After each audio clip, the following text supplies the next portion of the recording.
to sleep for a year, and when I woke up, the world's fallen apart. There is tremendous clamor for revenge, especially in the wake of the Red Wedding.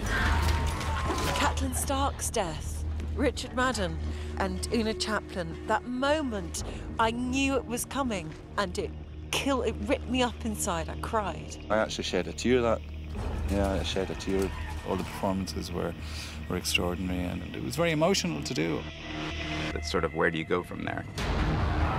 Some of the most shocking and mind-blowing scenes of the entire series come at the end of this coming season.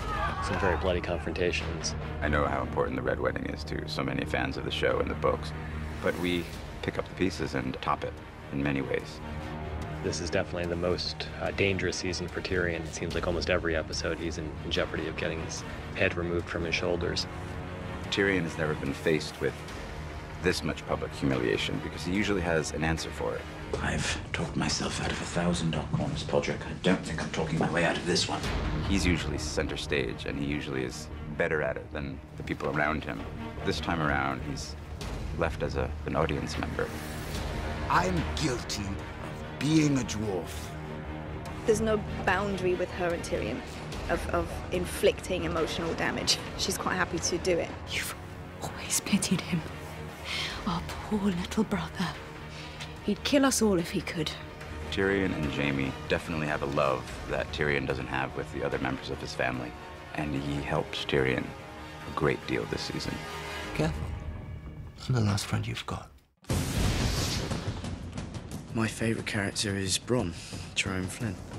I really like Cersei because she's just a fantastic character, and even though everyone hates her, you kind of love to hate her. Jaime Lannister. He's complex. The thing that Nikolai has is this incredible charisma. He was born to play that part.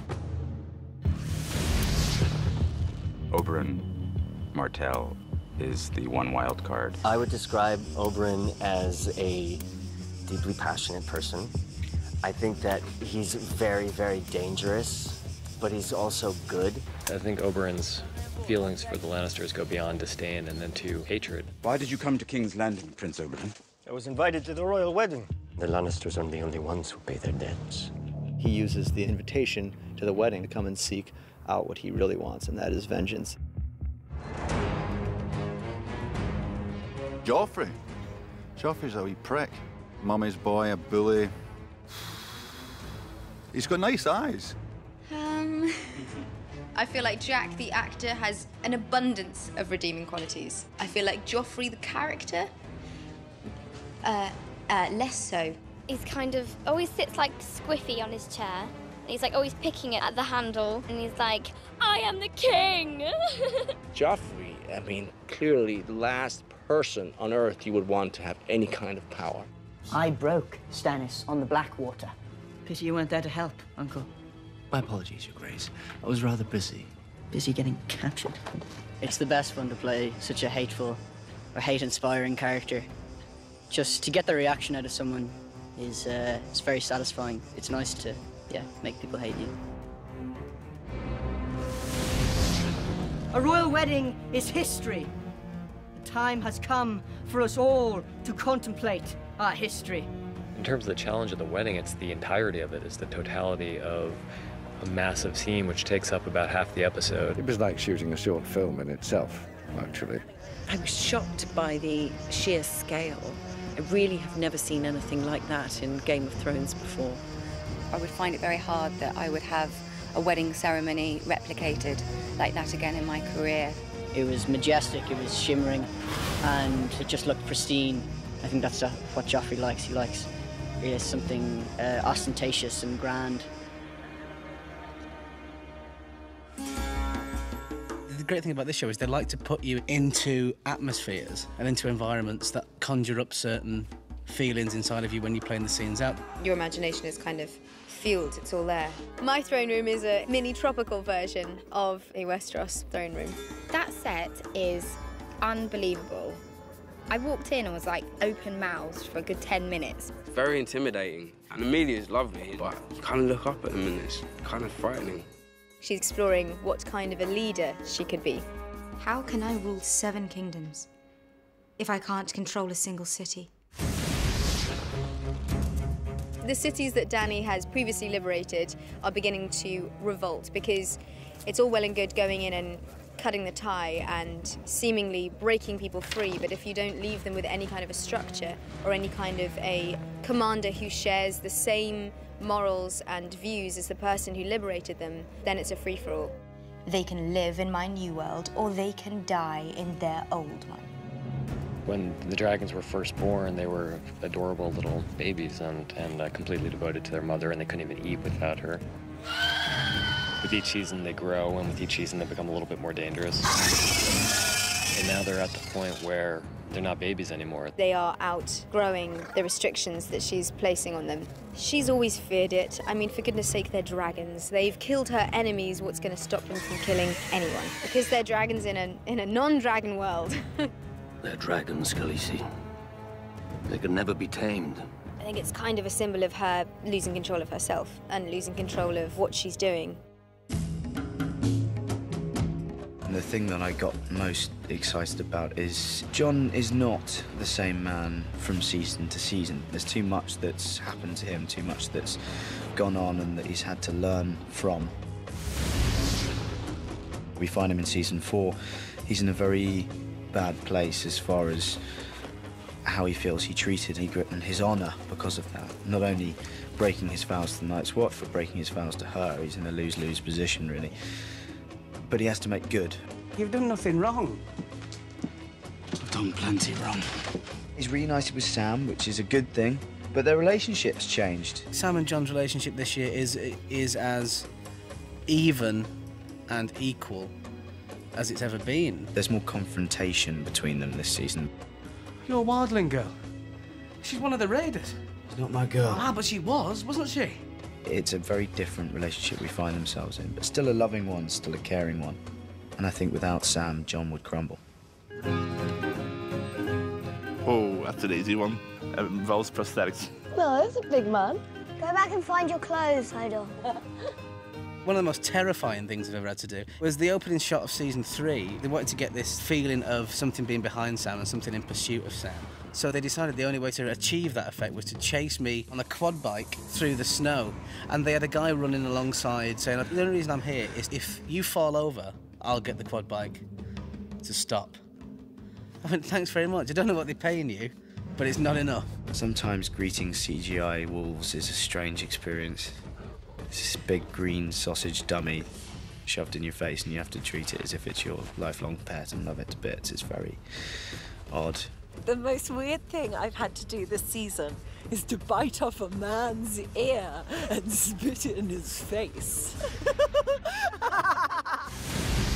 The first time I walked into the Castle Black set, I thought, oh my God, because until you step into it physically, when it comes out of your head and into the real world, it sends chills down your spine, really. Chopping off Theon Greyjoy's companion was probably quite OMG when I read that. I was like, whoa, really? Every day on this show is an OMG moment, really, because there's always surprises in it. You're always in a really cool location, or you've got a great prop, or, you know, the set is incredible. The thing that's amazing about the places we shoot is you just don't know what to expect. So you turn up and you're like, wow, this is so much grander than I could have expected or could have ever imagined. The biggest OMG moment is when you think you're nearly finished and then you've got 5 hours to go. Well, Nikolai and I tried to do a dance number walking down the steps of the court. We thought it was fun. And the extras were all laughing and dancing. But the crew was really tired, and I don't think they responded. And then we just heard from the 80s, like, still rolling, reset. Whenever Maisie's around, there's usually a lot of sleepovers, and like we do a lot of knock and runs on people's hotel doors. You know, you'd see Dame Diana Rigg playing backgammon with Daniel Portman, and see Lena giving a massage to someone, and everyone's just chatting and joking around, and that's a really nice moment. Everyone else gets the badass quotes. I think the best quotes are Bronn's quotes. Any line he has is witty and intelligent and hilarious. You don't fight with honor. He says, no. He did. Okay, well, there was that scene where he said, Hodor. Hodor? Hodor. Hodor. That was definitely a badass one. I think it would be when Egret's head is on that rock. Strike hard and true, Jon Snow. I'll come back and haunt you. Oh, that was a great line. Well, there's one this year when she's talking about nothing. Maybe nothing is worse than this. Nothing isn't better or worse than anything. Nothing is just nothing. I think that makes you really think about all the different characters and it kind of puts things into perspective. Oh, Dracarys. Dracarys. Definitely. I believe that's probably the most badass quote. I think Maester Lewin. He was very much a father figure for Bran, and to not have him, I think, is probably a disadvantage to Bran. Be Rob and Catelyn. So hard. The big one that set the whole tone for Game of Thrones being known for a show where no one is safe was Ned Stark. And that completely shocked me.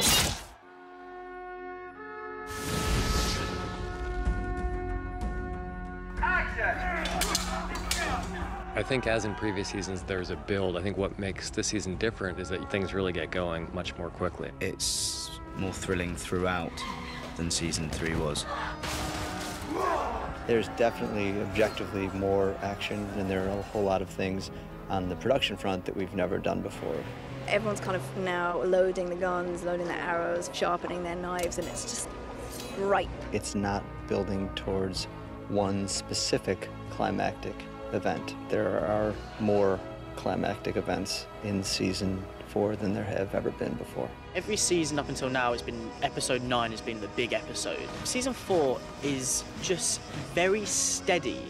The stakes are higher throughout the season than they have been before. This season, the story just gets more intense with some really juicy mental storylines. And it's just really exciting. The button's pressed and the accelerator is firmly to the floor here. There's a lot of action. The good guys are coming back this year, and that's nice to see.